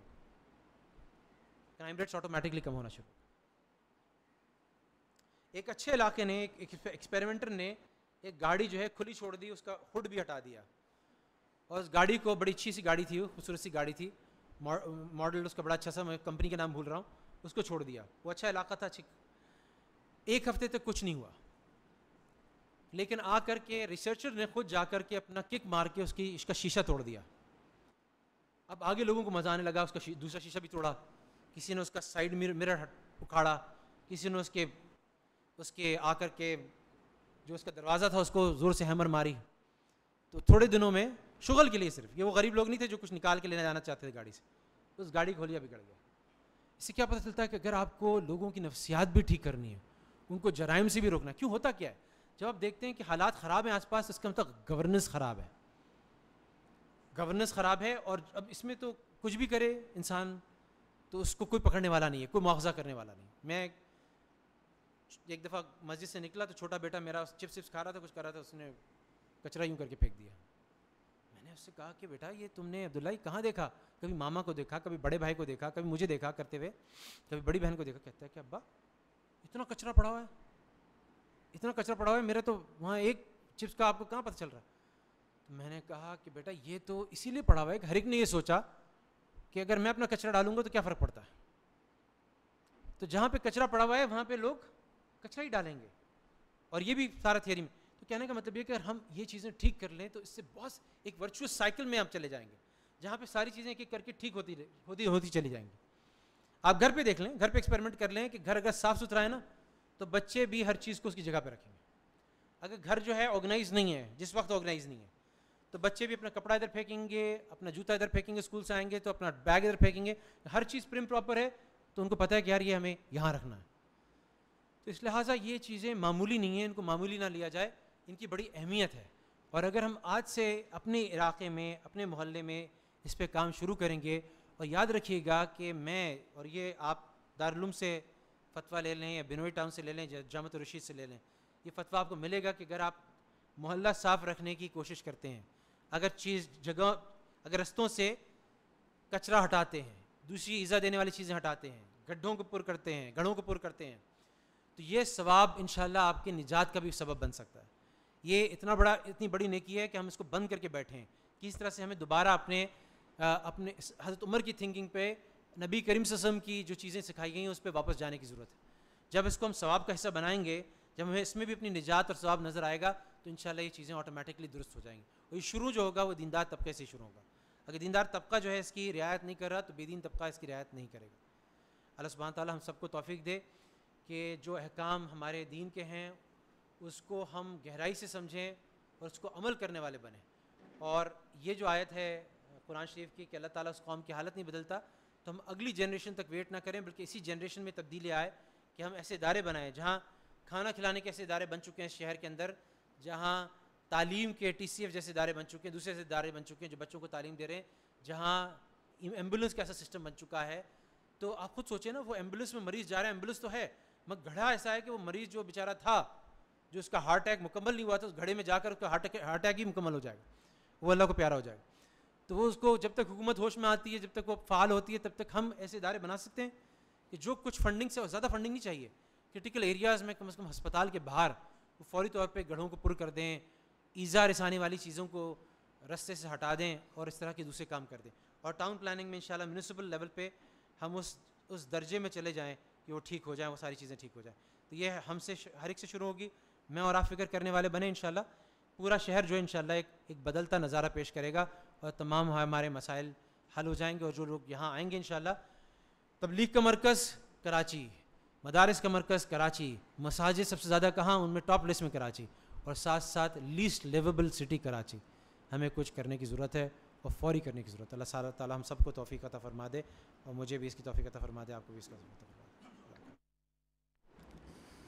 جزاکم اللہ ڈاکٹر صاحب۔ کچھ باتیں عرض کرنی ہیں۔ سب سے پہلی بات تو یہ کہ آج ہم دیکھ رہے ہیں کہ اجتماع کافی کم ہے اور اس کی کچھ وجوہات ہیں۔ سب سے پہلی وجہ تو یہ ہے کہ راستے مسدود ہیں، اور لیکن ایک دوسری وجہ بھی ہے جس کی طرف ہمیں متوجہ اور متفکر ہونے کی بہت سخت ضرورت ہے، اور وہ یہ ہے کہ جس طریقے سے ڈاکٹر صاحب نے بتایا کہ مساجد ہونے کے اعتبار سے کراچی نمبر 1، مدارس ہونے کے اعتبار سے کراچی نمبر 1، اور جناب ایمبولینسز کا شہر ہونے کے اعتبار سے کراچی نمبر 1، اسی طریقے سے غریب و مسکینوں کو کھانا کھلانے کے حوالے سے کراچی نمبر 1۔ لیکن جناب جو ہے ایک مسئلہ یہ ہے کہ جو ہمیں 300 سالہ جو ہے غلامی کا دور جو ملا تھا انگریز کا، اور جو ہمیں آزادی ملی 72 سال پہلے، اس کے بعد سے لے کر آج تک ہم ذہنی غلامی سے آزاد نہیں ہو سکے۔ ہمارا دین کے بارے میں کنسیپٹ ابھی بھی عبادات تک ہی محدود ہے، اور اس سے باہر ہم ابھی تک ہمارا دیندار طبقہ اپنے آپ کو مکمل طور پر آزاد نہیں کر پا رہا ہے۔ یہ ہمارا جو آج کا موضوع ہے نا، ہمارے بلدیاتی نظام کو مثالی بنانے کے لیے شرعی و تکنیکی رہنمائی، اس کے حوالے سے میری اسیسمنٹ یہ ہے، جب درس قرآن کا یہ موضوع ہم نے دیا، اس کو سوشل میڈیا پر عام کیا، پوسٹرز کے ذریعے جو ہے اس کی نشر و اشاعت کی، دیگر ذرائع ابلاغ کے ذریعے اس کی نشر و اشاعت کی، تو اندازہ یہ ہوا کہ ہمارا دیندار طبقہ اس قسم کے موضوعات کو ابھی تک ایکسیپٹ کرنے کے لیے تیار ہی نہیں ہے، وہ اس کو دین کا حصہ ہی نہیں سمجھتا ہے۔ جبکہ ڈاکٹر صاحب کی گفتگو جو ہے شروع سے لے کر آخر تک قرآن اور حدیث اور خلفائے راشدین اور دیگر ہمارے جو صلحاء ہیں ان کی مثالوں سے بھری پڑی تھی۔ یہ تو آج کا ہمارا جو ہے پہلی نشست تھی، دوسری نشست پر تو ابھی مزید گفتگو کریں گے۔ تو میرا آپ تمام حضرات اور خواتین یہاں بیٹھے ہوئے ہیں، تو اس کو ہمیں آج کی یہ نشست کو چیلنج، اپنے لیے چیلنج سمجھنا چاہیے کہ بھائی جو ہے ابھی تک جو ہمارا یہ جو ذہن اور مائنڈ سیٹ جو ہے وہ اتنا محدود ہو کر چل رہا ہے کہ ہم ابھی تک جو ہے چند عبادات تک ہمارے دین کو محدود کر کے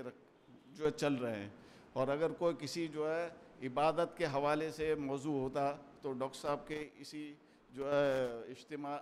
اسی نشست کے اندر اجتماع جو ہے پورا بھرا ہوا ہوتا، تو وہ تو بہت ہی اچھی بات ہے. لیکن اب ہمیں یہ کوشش کرنی ہے کہ اس قسم کے جو موضوعات جس پر جو ہے گاہے بگاہے القرآن کورسز سینٹر میں بھی اجتماعات منعقد ہوتے ہیں، جامعۃ الرشید کے تحت بھی ہم لوگ جو ہے گاہے بگاہے اس نوعیت کے موضوعات پر جو ہے گلے بہار لان وغیرہ میں جو ہے گفتگو کرواتے رہتے ہیں. تو ان کو جو ہے پبلک کے اندر بیداری کی ضرورت ہے کہ بھائی پبلک بیدار ہو. ہم جتنے بھی یہاں بیٹھے ہوئے ہیں نا، اس کو ہم ایک چیلنج سمجھیں اگلی نشست کے لیے، اور یہاں سے ہم اٹھیں تو اس کے داعی بن کر کہ جو ہے بھائی ہمیں اس موضوع کے لیے بھرپور قسم کی دعوت چلانی ہے. یہ اتنا جو ہے پیچیدہ مسئلہ ہو گیا ہمارے شہر کے لیے کہ کسی طریقے سے حل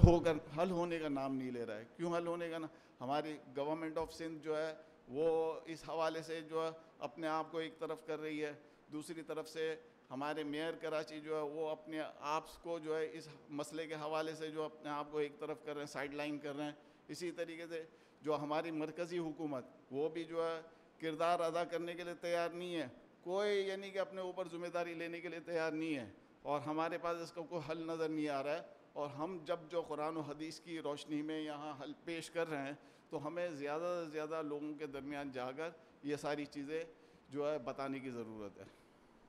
کچھ اعلانات ہیں. اگلا ہمارا ماہانہ درس قرآن و حدیث یہاں 13 اکتوبر کو منعقد ہوگا صبح 11:30 بجے اسی موضوع پر، یعنی ہمارے بلدیاتی نظام کو مثالی بنانے کے لیے شرعی و تکنیکی رہنمائی. نشست نمبر 2 ہوگی وہ. ہر ماہ کے تیسری جمعرات کو یہاں خواتین کے لیے القرآن کورسز سینٹر میں 3:30 تا 4:30 بجے درس قرآن و حدیث منعقد کیا جاتا ہے، اور اس ماہ کا یہ پروگرام جمعرات 19 ستمبر کو منعقد ہوگا، اور اس کا موضوع ہوگا اللہ کی 4 نعمتیں ایسی جن کی انسان قدر نہیں کرتا. نمبر 1 بیٹی، نمبر 2 بیماری، نمبر 3 بارش، نمبر 4 مہمان. تو تمام خواتین سے میری گزارش رہے گی کہ اس میں جو ہے دامِ در میں قدم سخن شرکت فرمائیں، اور جتنے بھی مرد حضرات ہیں ان سے گزارش ہے کہ اپنی خواتین کو بھیجیں. اچھا، جن حضرات اور خواتین کو ابھی تک ہمارے ایس ایم ایس نہیں ملتے ہیں پروگراموں کے حوالے سے، تو وہ اپنا نام جو ہے اور نمبر یہاں کاؤنٹر پر درج کر دیں. اور ابھی کچھ پرابلم بھی چل رہی ہے ایس ایم ایس بھیجنے میں، تو بعض حضرات شکایت بھی کرتے ہیں. تو پرابلم ہماری طرف سے نہیں ہے، کچھ ٹیکنیکل پرابلمس ہیں جن کی وجہ سے جو ہے سافٹ ویئر کام نہیں کر رہا ہوتا، اور بعض اوقات جو ہے ایس ایم ایس جا نہیں رہے ہوتے ہیں. تو بھائی یہ ان حضرات سے میری درخواست ہے کہ وہ ہمارے ساتھ کوآپریٹ کیا کریں. ہمارے اینڈ سے کسی قسم کی کوتاہی نہیں ہوتی ہے. اور شیخ الاسلام صاحب کا آسان ترجمہ قرآن باہر اسٹال پر موجود ہے، جو حضرات لینا چاہیں ضرور لیں. اور جامعۃ الرشید کے ایک استاد ہیں مولانا دانش صاحب، اور ہمارے یہاں محمود بھائی ہوا کرتے تھے، تو ان کی صحت کے لیے دعا فرمائیں. اللہ تعالیٰ ان کو صحت کاملہ عاجلہ مستمرہ نصیب فرمائے. میں ڈاکٹر صاحب سے گزارش کروں گا کہ دعا فرمائیں. الحمد للہ رب العالمین، والصلاۃ والسلام علی رسول الکریم. سبحان اللہ والحمد للہ ولا الہ الا اللہ، اللہ اکبر، ولا حول ولا قوة الا باللہ العلی العظیم. الاول والآخر والظاہر والباطن بیدہ الخیر یحیی ویمیت وہو علی کل شیء قدیر. اللہم صلی علی محمد وعلی آلہ وصحبہ وبارک وسلم. اللہم صلی علی محمد وعلی آلہ وصحبہ وبارک وسلم. اللہم صلی علی محمد وعلی آلہ وصحبہ وبارک وسلم. ربنا ظلمنا انفسنا وان لم تغفر لنا وترحمنا لنكونن من الخاسرین. ربنا آتنا في الدنيا حسنة وفي الآخرة حسنة وقنا عذاب النار. ربنا فاغفر لنا ذنوبنا وكفر عنا سيئاتنا وتوفنا مع الأبرار. ربنا تقبل منا إنك أنت السميع العليم وتب علينا إنك أنت التواب الرحيم. یا اللہ یا ذا الجلال والاکرام، یا اللہ غفور الرحیم، جو کہا گیا سنا گیا اللہ اس پر عمل کی توفیق عطا فرما دے. یا اللہ دنیا اور آخرت کی تمام بھلائیوں، وفور، عافیت، مکمل کامیابی، فوز، فلاح اور نجات عطا فرما دے. یا اللہ جس چیز پر یا اللہ آپ نبی کریم صلی اللہ علیہ وسلم نے ہم کو چھوڑا اس دنیا میں، یا اللہ جن تعلیمات پہ یا اللہ جو مکمل نظام حیات ہے اللہ، اس پر یا اللہ ہمیں دوبارہ آنے کی توفیق عطا فرما دے. یا اللہ اپنے ہمیں اپنا بندہ بنایا، اپنی پہچان کرائی، یا اللہ اپنے نبی کریم صلی اللہ علیہ وسلم کی امت میں پیدا کیا. یا اللہ غفور رحیم، اس کے جتنے محاسن ہیں یا اللہ، جتنی اس کی اس دنیا کی اور آخرت کی یا اللہ جتنی اس میں اچھائی ہے یا اللہ ہمیں سب سے بھرپور فائدہ اٹھانے کی توفیق عطا فرما دے یا اللہ. یا اللہ آج کل جو تعلیمات ہمارے دین کی تھی یا اللہ غیر اس سے فائدہ اٹھا رہے ہیں یا اللہ ہم اس سے محروم ہیں یا اللہ. یا اللہ ہمارے ہاتھ بندھے ہوئے ہیں یا اللہ, اور یہ صرف یا اللہ ہمارا جو ذہن ہے یا اللہ ہماری جو سوچ ہے اس کی عکاسی یا اللہ. ہمیں صحابہ والی سوچ عطا فرما دے یا اللہ, نبی کریم صلی اللہ علیہ وسلم والی سوچ یا اللہ, حضرت ابوبکر, حضرت عمر, حضرت عثمان, حضرت علی والی سوچ عطا فرما دے یا اللہ. یا اللہ ہم یا اللہ اپنے محلے کا یا اللہ اہل محلہ کا یا اللہ خوب ان کے حقوق کی ادائیگی کرنے والے بن جائیں یا اللہ. یا اللہ غفور رحیم صرف ہم اپنی غرض کو اور اپنے صرف گھر کے اندر کو نہ دیکھیں بلکہ ہم پورے پاکستان کو, پورے کراچی کو اپنا گھر سمجھیں یا اللہ, پوری امت کو اپنا گھر سمجھیں یا اللہ. جو کچھ ہمیں بن پڑے یا اللہ اس پہ کرنے والے بن جائیں یا اللہ. یا اللہ غفور رحیم ہمارے تمام گناہوں کو معاف فرما دے یا اللہ. یا ارحم الراحمین یا اللہ اس امت کا اللہ نصیب بدل دے یا اللہ. یا اللہ ہمیں صحابہ کی نقش قدم پہ چلنے کی توفیق عطا فرما دے, اور جیسی نصرت ان کی ہوئی یا اللہ ویسی نصرت ہماری فرما دے یا اللہ. چاہے وہ کشمیر ہو, چاہے یا اللہ فلسطین ہو, چاہے اللہ افغانستان ہو, چاہے اللہ شام ہو یا اللہ, چاہے یا اللہ یہ نارتھ افریقہ کے مختلف شہر ہوں یا اللہ, ملک ہوں یا اللہ, جہاں پہ یا اللہ برما ہو, چاہے یا اللہ جہاں مسلمان مستضعفین ہیں یا اللہ, جہاں پر ان پہ ظلم ہو رہا ہے یا اللہ ان کی معاونت فرمائے یا اللہ, ان کی اعانت فرمائے یا اللہ. ایسے لوگ کھڑا کر دے یا اللہ جو ان کو ظلم سے نجات دلانے والے ہوں یا اللہ, ان کے حقوق کا دفاع کر دے یا اللہ, ان کے بچوں کی حفاظت فرما, ان کی نسلوں کی حفاظت فرمائے اللہ, ان کو مسلمان رکھے یا اللہ, ان کی ایمان کی حفاظت فرمائے اللہ. یا اللہ ارحم الراحمین یا اللہ علی عظیم یا اللہ اپنے فضل اور کرم سے اللہ ہمیں تقویٰ عطا فرما دے اللہ, ہمیں دین کی صحیح سمجھ عطا فرما دے اللہ, ہمیں دین پہ چلنے والا بنا دے اللہ. یا اللہ غفور رحیم اپنے فضل اپنے کرم سے یا اللہ جو لوگ یا اللہ مشکلات میں ہیں اللہ ان کی مشکلات کو آسان فرما دے اللہ. یا اللہ جو سعدیہ باجی جو قرآن کورسز کی معلمہ تھے ان کا انتقال ہو گیا, ان کی مغفرت فرما دے اللہ. دیگر اموات المومنین کی اللہ مکمل مغفرت فرما دے اللہ, ان کے گھر والوں کو صبر جمیل عطا فرما دے اللہ. ہمیں بھی موت کی تیاری اس طرح سے کرنے کی توفیق عطا فرما دے اللہ کہ جو بقیہ زندگی رہ گئی اللہ اس میں ایک جہاد کرنے کی توفیق عطا فرما دے, جیسے تو فرماتا ہے اپنی کتاب میں اللہ تو فرماتا ہے کہ اللہ ہمیں فرماتا ہے, ہمیں بتاتا ہے کہ اللہ اس طرح سے جہاد کرو جس طرح سے اللہ کے راستے میں جہاد کرنے کا حق ہے اللہ. کہ اللہ ہم 2 دن کی زندگی, جیسے حضرت نوح کی ایک امتی جو تھی وہ کہتی تھی کہ اگر میری زندگی اتنی چھوٹی ہوتی یعنی ایک 70 سال ہوتی 60 سال ہوتی میں اس کو ایک سجدے میں گزار دیتی اللہ, وہ یہ کہتی تھی. اور یا اللہ ہمیں یہ زندگی طویل معلوم ہوتی ہے یا اللہ یہ زندگی بہت چھوٹی سی یا اللہ, جو کرنے کا وقت ہے یا اللہ اجتماعی خدمت کے کام یا اللہ, انفرادی اصلاح کے کام یا اللہ, اپنی اصلاح کے کام یا اللہ وہ جلد کرنے کی توفیق عطا فرما دے اللہ. جس کی کسی کی کینسر کی خبر آ جاتی ہے اللہ, جس کی کسی اور موذی مرض کی خبر آ جاتی ہے اللہ, وہ تو آپ کے ساتھ لگ جاتا ہے اللہ, تو وہ نمازوں میں اس کا دھیان بھی بن جاتا ہے اللہ, وہ عمرے بھی کر لیتا ہے, صدقے بھی کر لیتا ہے اللہ. لیکن ہمیں جن کو یہ دھوکہ ہے کہ یہ کینسر کے بغیر اور کسی بری مرض کے بغیر شاید ہم ہمیشہ زندہ رہیں گے اللہ, ان کو اس دھوکے سے نکال یا اللہ, ان کو یہ کام کرنے کی توفیق عطا فرما دے اللہ, جسے ہم انگریزی میں کہتے ہیں وار فوٹنگس پہ کرنے کی توفیق عطا فرما دے اللہ. جو کچھ اصلاح کے کام ہیں ذاتی اصلاح کے ہوں یا اللہ, یا اگلی ہماری نسل جو ہے وہ یہ